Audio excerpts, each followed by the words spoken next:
Hallo og velkommen til den her video om hvordan det er at være første semester studerende og være ung i Aarhus og lige være flyttet ud. I dag der skal jeg filme til en dokumentar, og det er søndag i dag, og i går der filmede vi hele dagen nærmest.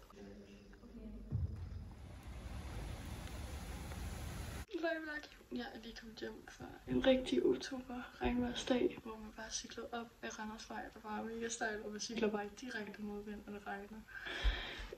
Så det har været lidt træls cykeltur hjem, og så er jeg taget tidligt fri fra skole, fordi at det regnede, og jeg gad ikke være der mere. Så ja, i dag er lidt en off-dag. Jeg er klar til fremmedløb. 3, 2, Kom med! Så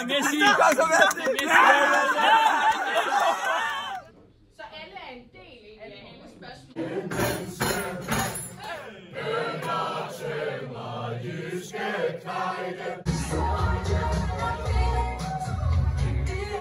Hej, så har vi været på hyttetur, som er det sidste introprogram. Vi er halvvejs i semesteret nu, hvilket også er totalt crazy. Jeg tænker, at jeg kan halvdelen af det, jeg skal kunne til eksamen.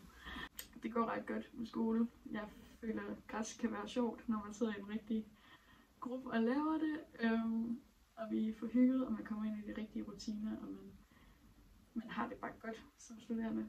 Jeg har i hvert fald. Jeg vil give en update på studiet. Lige nu synes jeg, det går mega godt. Vi har efterårsferie, og det er dejligt. Jeg har taget på skolen for at læse bare en dag.